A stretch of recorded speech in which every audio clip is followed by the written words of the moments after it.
छत्तीसगढ़ में 2023 विधानसभा चुनाव से पहले भगवान राम पर फिर सियासत शुरू हो गई है। यूं तो भगवान राम को लेकर बीजेपी कांग्रेस को घेरती रही है, लेकिन छत्तीसगढ़ में कांग्रेस ने भगवान राम के सहारे ही बीजेपी को घेरना शुरू कर दिया है।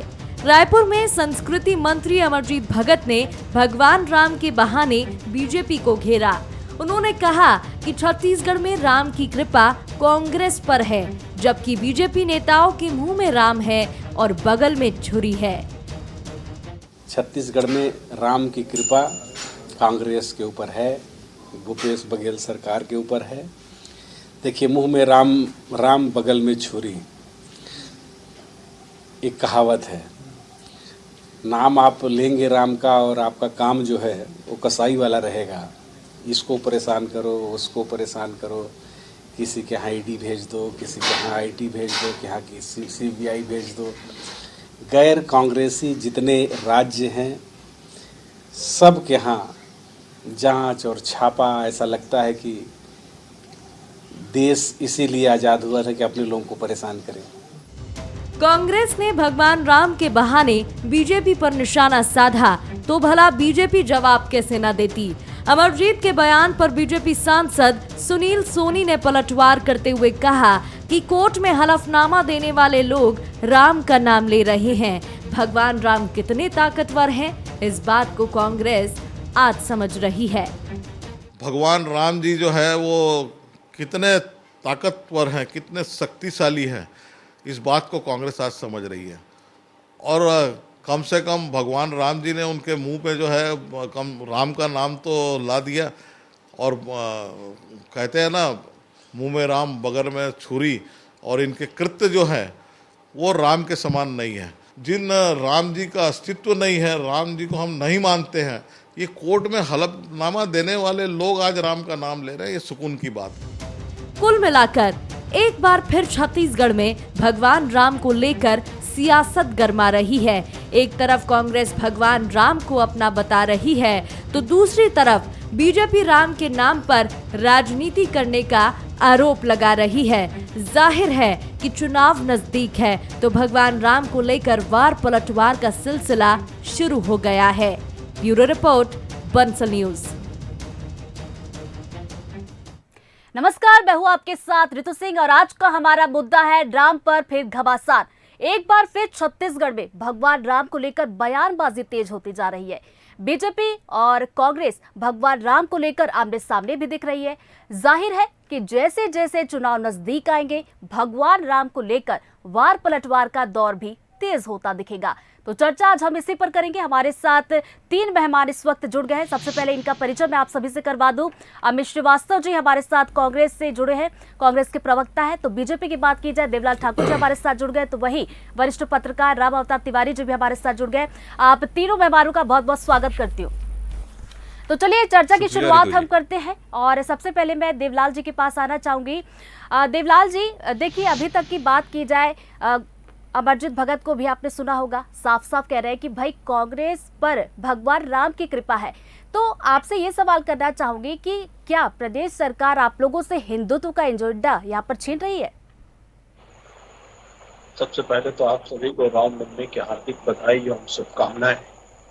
जी, आपको भी। तक अमरजीत भगत का यह कहना कि राम का आशीर्वाद, कृपा कांग्रेस पार्टी के ऊपर है, ये हास्यास्पद है और दुर्भावना से प्रेरित भी है। क्योंकि कांग्रेस के लोग हमेशा भगवान श्री रामचंद्र जी को काल्पनिक मानते हैं। उनके बारे में कितना जानते हैं मैं नहीं कह सकता, लेकिन भगवान श्री रामचंद्र जी की कृपा तो सिर्फ अपने भक्तों के साथ है, जो उनकी भक्ति में लीन रहते हैं, जो उनके भक्त हैं, उनके साथ, वांछितों के साथ, अपेक्षितों के साथ, जिनकी उपेक्षा की गई हो, ऐसे सारे लोगों को लेकर चलने वाले श्री रामचंद्र जी हैं। अगर सृष्टा राम है तो सृष्टि भी राम है, दृष्टा राम है तो दृष्टि भी राम है, राम मार्ग है तो मंजिल भी राम है, राम जीवन है तो मुक्ति भी राम है। ये कांग्रेस के लोगों को समझने की आवश्यकता है कि कांग्रेस पार्टी पर आशीर्वाद, ये फिर से धर्म के मामले पर पार्टी को लाने का एक कांग्रेस का प्रयास। कांग्रेस पहले अपने अंदर से तो एक हो जाए, ये सत्ता के भय में, सत्ता के लालच में आज भगवान श्री रामचंद्र जी को याद कर रहे हैं। नहीं तो आपने देखा होगा वर्षों पहले ये वही लोग हैं जो भगवान श्री रामचंद्र जी को काल्पनिक बोलकर संसद में उपहास उठाया था।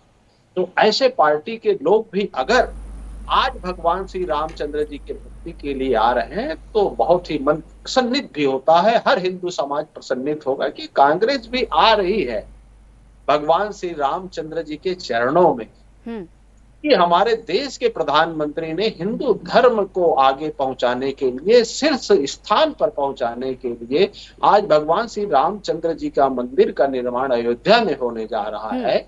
उस पर सारे देश में प्रसन्नता और हर्षोल्लास का माहौल है।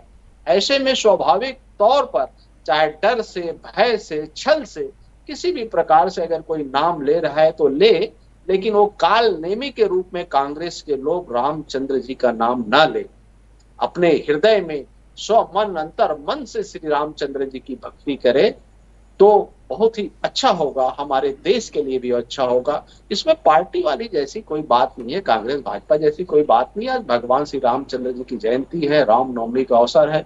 भगवान सबको सुसम्मति दे, खुशहाली दे, प्रदेश की जनता खुश रहे। तो देखिए देवलाल जी जो कह रहे थे, मेरे ख्याल से अमित श्रीवास्तव जी आपने भी सुना होगा कि सत्ता के लालच का वो जिक्र कर रहे थे। और देखिए अब तक यही कहा जाता है कि हिंदुत्व, गाय, राम, इसकी बात जो है बीजेपी हमेशा करती है, लेकिन छत्तीसगढ़ में देखा जाए तो इसके पलट कुछ चीजें दिखाई दे रही है। अभी तक हम देखते थे कि बीजेपी इस मुद्दे को लेकर कांग्रेस को घेरती थी, तो क्या आप लोग राम का सहारा लेकर अब बीजेपी को घेरने की कोशिश कर रहे हैं? रितु जी, सबसे पहले आपको और आपके दर्शकों को रामनवमी की बहुत बहुत शुभकामनाएं और बहुत बहुत बधाई। जी आपको। मेरे आराध्य प्रभु श्री राम आप सभी की मनोकामना पूर्ण करे, यही उनसे मेरी विनती है। अब मैं भाजपा के सम्मानित प्रवक्ता बहुत देर से कह रहे थे, तो मैं आपको बता दूं, मैंने कुछ पॉइंट्स उनके नोट किए। देखिए, हम छत्तीसगढ़ के निवासी हैं और छत्तीसगढ़ की पावन धरा माँ कौशल्या की घर है, और लगातार हम कहते हैं हमारे आराध्य प्रभु श्री राम का ये ननिहाल है, और यहाँ के कण कण में प्रभु श्री राम बसते हैं। और प्रभु श्री राम विश्व के हिंदू सनातन संस्कृति में सबसे पूजनीय माने जाने वाले हमारे देवता हैं। और हम जब से, मैं अभी ये कह रहे थे कि अब चलिए ये मानने लग गए, तो मैं आपको बता दूं, भाजपा 1980 में बनी है, लेकिन मैं जिस दिन हिंदू परिवार में पैदा हो गया, हिंदू सनातन धर्म को मानने वाला मैं व्यक्ति हूं, और मुझे गर्व है मेरे हिंदू होने का, और उसके लिए किसी भाजपा के नेता से सर्टिफिकेट की आवश्यकता नहीं है। रही बात, प्रभु श्री राम सबके हैं, और मुझे लगता है कि भाजपा को प्रभु श्री राम के कुछ आदर्श भी अपनाने चाहिए, जो पिता के वचनों की रक्षा के लिए 14 वर्षों के वनवास चले गए थे। प्रभु श्री राम के आदर्श को अपनाना चाहिए। प्रभु श्री राम जितने महान थे, और आपके माध्यम से मैं वही चीज कहना चाहता हूं कि प्रभु श्री राम की विनम्रता, नैतिकता, उनके साहस और लगातार त्याग, तपस्या, उनके पराक्रम, हम सब के उनके विषय में जानते हैं। और मुझे लगता है अगर उनके कुछ भी गुण, 1% भी गुण अगर भाजपा के नेता ले लेते, तो कम से कम ऐसी जहरीली भाषा का प्रयोग वो नहीं करते। और रही बात, अभी भाजपा के बहुत ही सम्मानित प्रवक्ता मेरे छोटे भाई देवलाल ठाकुर ने कहा कि मोदी जी के कारण, हमारे प्रधानमंत्री जी के कारण मंदिर बन रहा है, तो मैं आपको बता दूं बड़ी विनम्रता के साथ कि जब हम आप ही के चैनल में बैठ के हम इनसे पूछते थे कि आप कहते हैं मंदिर तो आप बनाएंगे, तारीख नहीं बताएंगे, तो ये कहते थे matter was pending before the honourable supreme court. तो जब उस समय इन्होंने नैतिकता नहीं दिखाई, जिम्मेदारी, तारीख नहीं बताई, तो आज उसका श्रेय कैसे ले सकते हैं? मैं धन्यवाद देना चाहता हूं आपके माध्यम से माननीय सुप्रीम कोर्ट को, जिनके आदेश पे आज मेरे आराध्य प्रभु श्री राम का मंदिर बन रहा है। और मैं यही कहता हूं कि मेरे आराध्य प्रभु श्री राम इनको कुछ सद्बुद्धि दे, क्योंकि राम तो सबके हैं, राम का ननिहाल है, और माता कौशल्या का मैके है ये छत्तीसगढ़। और आपको मैं बता दूं कि जिस प्रकार से आज 15 वर्षों तक इनकी सरकार थी, और राम इनको तभी याद आते हैं जब या तो इनको नोट चाहिए रहता है या वोट चाहिए रहता है। और हमारे लिए तो प्रभु श्री राम का नाम आस्था का, विश्वास का, छत्तीसगढ़ में एक एक व्यक्ति राम को भांचा मानते हैं, उनको भांजा मानते हैं। और मैं कल ही गया था कौशल्या माता जी की मंदिर, आपको मैं बता दूं कि 15 वर्षों तक उसकी स्थिति क्या थी, और आज जिस प्रकार से वहां पर पर्यटन आ रहे हैं, 7 गुना से ज्यादा पर्यटक वहां पर बढ़ गए हैं। चाहे आप चंद्रखुरी ले लीजिए, शिवरी नारायण ले लीजिए, राजिम ले लीजिए, और पूरा जो रामपथ गमन मार्ग जो हम बना रहे हैं लगातार, आपको मैं बता दूं, उससे छत्तीसगढ़ के आसपास के राज्यों के लोग पर्यटन की दृष्टि से भी आ रहे हैं, वहां पर उसके महत्व को समझ रहे हैं। मैं आपके माध्यम से बड़ी जिम्मेदारी के साथ रितु जी एक चीज पूछना चाहता हूं। 15 साल प्रभु श्री राम का आशीर्वाद, जो राम की बात करते थे, सिर्फ बात करते थे, लेकिन 15 किलोमीटर दूर का मंदिर इन्होंने कोई जीर्णोद्धार नहीं किया। ये इनका दायित्व तो बनता था, लेकिन मैंने कहा ना कि सिर्फ इनको कहना है, इनको करना कुछ भी नहीं है। मैं फिर आपके माध्यम से कहता हूं कि प्रभु श्री राम, रामनवमी है आज, मैं कहता हूं कि अगर भाजपा के लोग 1% भी मेरे आराध्य प्रभु श्री राम का गुण ले लेते तो मुझे लगता है कहीं बेहतर होता। तो चलिए, इस पर देवलाल जी से मैं कमेंट लूंगी, लेकिन उसके पहले मैं यहाँ पर राम अवतार जी के पास जाना चाहूंगी। देखिए तिवारी जी, चुनाव अब नजदीक है, बीजेपी की बात की जाए जो कि हिंदुत्व के मुद्दे को लेकर चलती है, लेकिन कांग्रेस यहाँ पर क्या लगता है छीनने की कोशिश कर रही है? चुनाव से जोड़कर अगर देखा जाए तो कैसे आप इसको देखते हैं? देखिए, राम का नाम हर कोई लेना चाहता है, मगर राम क्यों हमारे आदर्श बने हैं? राम भगवान ने क्या किया? एक पिता के रूप में, एक बेटा के रूप में, एक भाई के रूप में, एक माँ के रूप में, एक राजा के रूप में, उन्होंने जिस अनुसार से आदर्श भूमिका निभाते हुए समाज में एक पर्याय बने, उस दिशा में चलने के लिए कदम क्यों नहीं उठाते? हम राम के नाम का उपयोग राजनीतिक फायदे के लिए लेना चाहते हैं।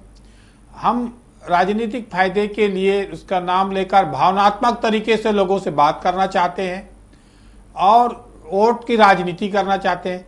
जब सत्ता में आते हैं तो राम के आदर्श, राम भगवान ने किस तरह राज चलाया, उस दिशा में जाने का फैसला, उस दिशा में अपने चरित्र निर्माण की बात करें, खुद अपनी पार्टी के निर्माण की बात करें, वो कोई नहीं करता। बड़ा दुखद बात है, समाज में लोगों से भावनात्मक आधार पर राजनीति में वोट लेने की रणनीति जो अपनाई जाती है, उसका हिस्सा राम भगवान बन गए हैं। तो आम लोगों को अब समझना चाहिए इस रामनवमी के अवसर पर कि कुछ जो लोग राम भगवान के आदर्श में चलना नहीं चाहते, जो राम भगवान का सिर्फ नाम लेना चाहते हैं, हम उनको वोट क्यों दें?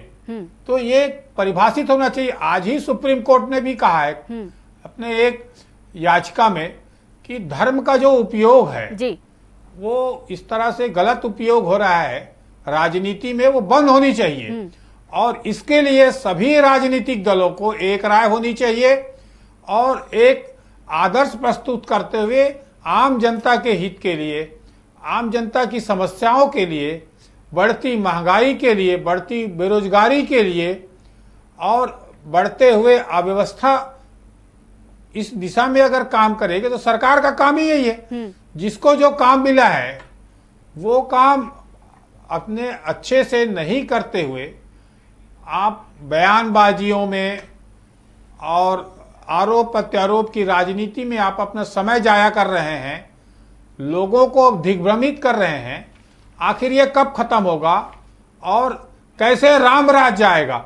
राम राज्य तो भगवान ने बता दिया है कि आप ऐसे काम करेंगे, आदर्श ऐसे प्रस्तुत करेंगे, ऐसे फैसले लेंगे, खुद के अंदर इतना समर्पण की भावना कितना रखेंगे, तब आप राम राज्य ला सकते हैं। ये बताया हुआ है उन्होंने, उसी मार्ग में चले ना सभी पार्टियां। तो उस सिर्फ बयानबाजियों में, आरोप प्रत्यारोप में, ये इसी में मशगूल हैं और सिर्फ दिखना चाहते हैं। चलिए तिवारी जी, मैं आपके पास लौटूंगी। इस वक्त मैं देवलाल जी के पास आना चाहूंगी। देवलाल जी, देखिए श्रीवास्तव जी जैसा कह रहे थे कि भाई कांग्रेस की सरकार ने कौशल्या माता मंदिर जो कि बना है, आप भी गए होंगे मेरे ख्याल से दर्शन करने के लिए, और साथ ही साथ राम वनगमन पथ पर भी काम किया जा रहा है। तो जब कांग्रेस ये कह रही है कि भाई भगवान राम की कृपा उन पर है, तो बीजेपी को इसको लेकर क्या आपत्ति है? देखिए, मैंने पहले भी कहा ना, पत्रकार महोदय की बातों से मैं सहमत हूँ। ये राजनीति में धर्म की आवश्यकता है, धर्म में राजनीति की। और आज कांग्रेस को बताने की जरूरत नहीं है, बोलने की आवश्यकता इसलिए भी पड़ती है क्योंकि घर में भी राम है, आपके आंगन में भी राम है। कांग्रेसी अपने मन से रावण को निकाल दे तो इनके अंदर भी राम है। आज मुझे ये कहने की आवश्यकता क्यों पड़ रही है कि चूंकि ये कांग्रेस के लोग अपने घर में ही एक नहीं है। उनके मंत्री बोल रहे थे ना, भूपेश बघेल को आशीर्वाद। भूपेश बघेल जी राम का नाम ले रहे हैं, ये तो अभी मार्ग में है। भारतीय जनता पार्टी तो मंदिर पहुंच चुकी है। भारतीय जनता पार्टी के घोषणा पत्र में दो बार से भगवान श्री रामचंद्र मंदिर का निर्माण लिखा हुआ है। आज हमारे देश की यशस्वी गृह मंत्री जी ने तिथि भी बता दी है, तो तिथि निर्धारण के लिए भी कांग्रेस के लोग नहीं बोल सकते। मैं क्यों बोल रहा हूँ कि कांग्रेस के लोग अपने घर में एक नहीं है। ये लोग रोम से निकलेंगे तभी तो राम के साथ चलेंगे, राम के आदर्शों को नहीं। इसलिए मुझे कहना पड़ रहा है कि इस प्रदेश के मुख्यमंत्री राम वन गमन यात्रा की बात करते हैं, भगवान श्री रामचंद्र जी की बात करते हैं, लेकिन जस्ट विपरीत उनके घर से ही निकलकर उनके पिता श्री राम का पुतला जला दो, रावण को मानो। हमारे मानपुर आदिवासी अंचल में आकर इस तरीके की भ्रांतियां फैलाते हैं। हिंदू धर्म के खिलाफ वो जन जागरण अनगल जागरण फैला रहे हैं। हिंदू धर्म को किस ओर बांटना चाहते हैं वो लोग। ये लोग अपने घर में तय कर ले, क्या राजनीति के लिए एक रावण के साथ है, एक राम के साथ है, ऐसा है क्या? क्या इनका सेक्युलरिज्म है क्या कि कैसे क्या करना है? एक मंत्री अमरजीत भगत देवलाल जी को आप सुन रहे हैं, श्रीवास्तव जी ऐसा है क्या?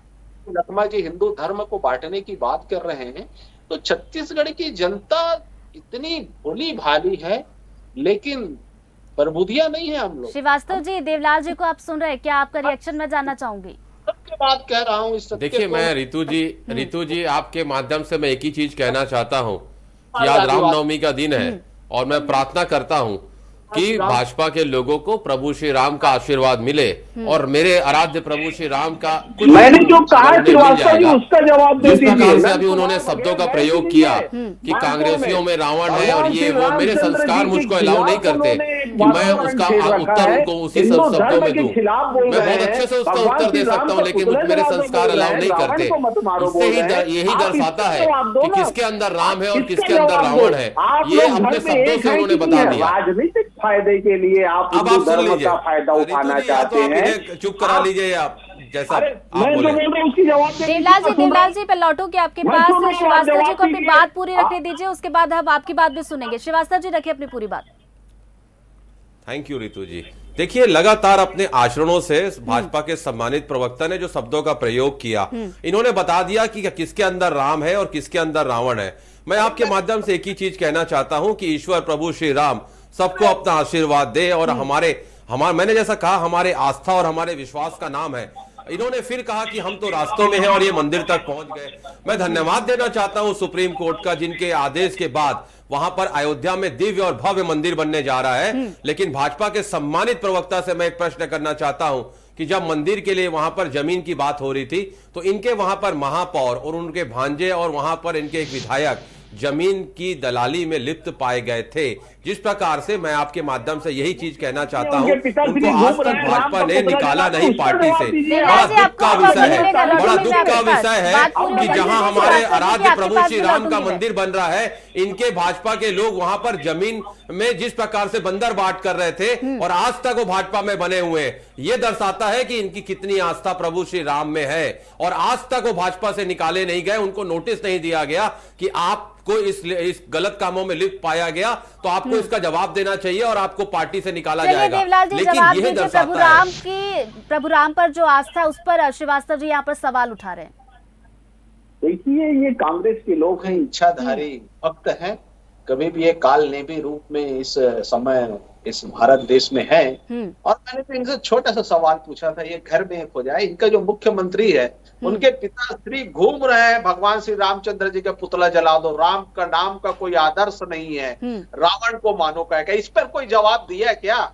मैं तो सरेआम बोल रहा हूं, मैं आपके चैनल के माध्यम से बोल रहा हूं। आज पूरे मानपुर क्षेत्र में, मोहल्ला क्षेत्र में, आदिवासी क्षेत्रों में कई जगह ये मीटिंग लेकर आंदोलन कर चुके हैं। हमारे यहाँ पाटेश्वर जामड़ी धाम है, वहां पर ये आंदोलन करने के लिए आए थे कि भगवान श्री रामचंद्र जी को मत मानो। तो ऐसे में कैसे काम चलेगा जब घर में दो प्रकार की बातें होगी, एक रावण दल का आदमी होगा। रितु जी, हम माननीय मुख्यमंत्री जी ने पहले क्लियर कर दिया है कि उनकी विचारधारा अलग है, मेरी विचारधारा अलग है। भाजपा के लोग यही काम तो करते हैं, आधे समय सच को छुपाते हैं और आधे समय झूठ को राजनीति करके रहो। 70 सालों से आप लोगों ने यही किया, इसलिए राम मंदिर नहीं बन पाया 500 वर्षों में। 70 सालों में देखो, 2 बार मोदी जी की सरकार आई, राम मंदिर बन गया, बन रहा है, तिथि बता दी गई है। आप लोग भी जाइए, अभी से बुक करा दीजिए वहां रहने के लिए, रामचंद्र जी के आशीर्वाद लेने के लिए। हम तो लोग चलिए के यहाँ पर घोषणा फिर से पत्र एक में बार था, राम का जिक्र हुआ है हमने तो मैं जो तिवारी जी के पास किया। यहाँ पर जाना चाहूंगी। तिवारी जी देखिए, विधानसभा चुनाव बेहद नजदीक है और हिंदुत्व की बात की जाए, राम की बात की जाए या फिर गाय की बात की जाए, आपसे मैं समझना चाहूंगी कि ये जो तीनों मुद्दे हैं, ये दोनों ही पार्टियों की बात की जाए तो चुनाव पर कितना असर डालने वाले हैं? देखिए, भगवान राम और हिंदुत्व अधिकांश हिंदुओं के आराध्य देव हैं। उनके रोज याद करते हैं, उनसे अच्छे जीवन की प्रार्थना करते हैं। तो वो निजी जीवन है, धर्म अध्यात्म अलग है। राजनीतिक दल उनका ज्यादा उपयोग ना करें। अब भाजपा उसको पूरी तरह ये मानती है कि हम हिंदुत्व के पैरोकार हैं, हम ही राम मंदिर बना सकते हैं। तो ऐसा नहीं है, और ऐसा है तो अच्छा है, कोई बुरा नहीं है, पर उसके नाम से राजनीति नहीं होनी चाहिए। और जहां तक छत्तीसगढ़ की बात करेंगे, छत्तीसगढ़ में राम के नाम पर तो भाजपा ने कुछ किया नहीं है। अच्छा, यहाँ पर राम के नाम पर करते कुछ बड़ा काम, बड़ा प्लान बनाते तो ज्यादा अच्छा लगता, उनके आदर्श में सरकार भी चलाते तो भी अच्छा लगता। तो आगामी चुनाव में निश्चित तौर पर ऐसे मुद्दे प्रभावी रहते हैं, हिंदुत्व के मुद्दे जी, धर्म के मुद्दे। तो इन मुद्दों को फायदा लेने की कोशिश दोनों पार्टियां कर रही, इसीलिए तो विवाद हो रहा है। इसी श्रेय लेने की राजनीति कर रहे हैं, और उसी तरफ जिसको ज्यादा फायदा होना है वो राजनीति को उसी दिशा में ले जाना चाहते हैं। भाई काम हो या ना हो, आम जनता के हित के लिए बैठे हैं आप पूजा पाठ करने तो नहीं बैठे हैं, पूजा पाठ करिए आप। अगर राजनीति कर रहे हैं तो राजनीति तो जन सेवा का बड़ा माध्यम माना जाता है। तो जन सेवा के लिए आप क्या क्या करते हैं, कितना इच्छा शक्ति है आपके अंदर, क्या है आपके प्लान कि आप किसी जीवन लोगों की बदल सकते हैं, गरीब लोगों की, सामान्य लोगों के लिए जो योजना बननी चाहिए, उन योजना कितना कारगर होगा, किस दिशा में काम कर सकते हैं, उस पर बहस हो, उस पर बातचीत हो, तभी राम राज्य आएगा। मैं यहाँ पर आपको जिस रोकना राम चाहूंगी, राज्य समय की थोड़ा बात सा आप कम लोग है। कर एक रहे हैं। सवाल मेरे मन में है, वो मैं आपसे पूछना चाह रही हूँ। देखिए, अभी पिछले कुछ महीने में देखा जाए तो छत्तीसगढ़ में हमने देखा कि कई प्रवचन हुए, कई धर्म सभाएं हुई, और देखिए प्रदीप मिश्रा की बात की जाए, वो आए, बागेश्वर बाबा भी आए, इसी तरीके से और भी संत आए। तो हमने ये देखा है कि हमेशा ये होता था कि प्रवचन होते थे, प्रवचन पर बात होती थी, लेकिन इस बार हमने देखा कि धर्मांतरण पर भी बयान हुआ। तो इसको चुनाव से अगर जोड़कर देखा जाए तो आपसे ये समझना चाहूंगी, इसको कैसे आप देखते हैं? देखिए, चुनाव में धर्मांतरण, हिंदुत्व, इस मुद्दे पर ही जाने की कोशिश में भाजपा लगी है, क्योंकि उसको इससे फायदा होता है और इसी तरह के मुद्दे उठाते हैं। इन साधु संतों से, धर्माचार्यों से, मंदिरों में वो निश्चित तौर पर जो सेवा करती है उसको राजनीति के माध्यम से दिखाना चाहती है कि हम इन लोगों से हमारा जुड़ाव ज्यादा है, हम इनके करीब हैं, हम इनके सुख सुविधा का ध्यान रखते हैं, उनकी भावनाओं के अनुरूप राजनीति करते हैं, ऐसा बताने की कोशिश में ज्यादा भाजपा लगी रहती है। परंतु छत्तीसगढ़ में ये काम कांग्रेस भी कर रही है।